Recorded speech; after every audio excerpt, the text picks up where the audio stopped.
Docteur Synapse.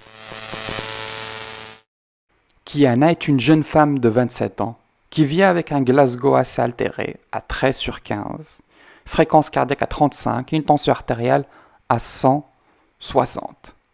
Low and slow. C'est-à-dire hypotension plus bradycardie. Quel est ton diagnostic différentiel? Les causes non toxiques, infarctus avec choc cardiogénique, hyperkaliémie, lésion du système nerveux central, hypothermie ou hypothyroïdie importante avec myxodème.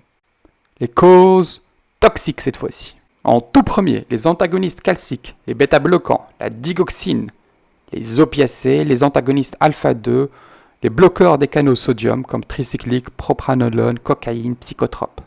Mais pensez essentiellement aux trois premiers, antagonistes calciques, bêta-bloquants et digoxine. Par la suite, l'anamnèse révèle qu'elle a bouffé de l'athénolol, 50 mg, 70 comprimés. Voici son ECG. Fréquence cardiaque à 30, bloc AV du 3e degré, avec un possible échappement ventriculaire. On lui donne 1 litre de plasmalyte en 30 minutes, plus de l'atropine 0,5 mg en bolus et 60 unités d'insuline, plus du G 50%, 2 ampoules en bolus, puis insuline en continu. Pourquoi on lui donne tout ça? Comment vont agir les bêta-bloquants? Et surtout lors de l'intoxication. Bêta-bloquants vont bloquer les récepteurs bêta-adrénergiques, ce qui entraîne, lors d'une intoxication, une hypotension associée à une bradycardie.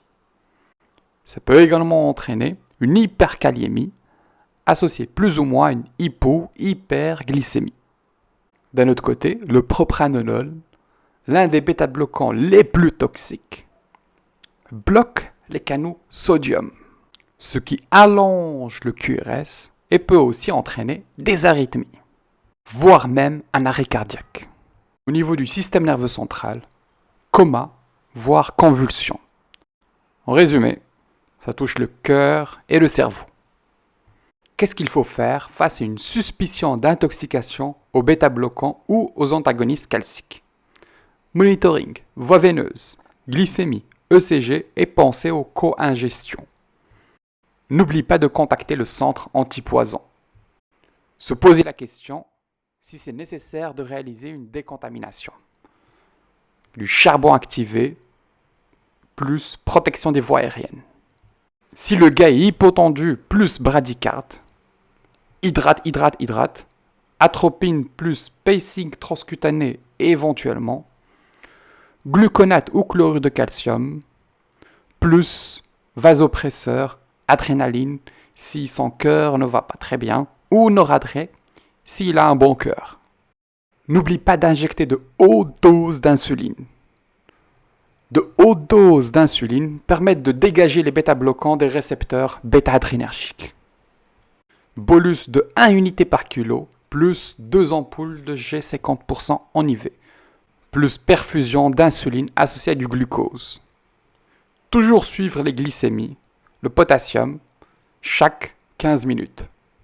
Si le gars est choqué avec arrêt, pense directement à l'intralipide. À bientôt. Merci d'avoir suivi cette vidéo. N'hésitez surtout pas à me communiquer vos questions, vos éventuelles remarques et de me proposer les sujets qui vous intéressent.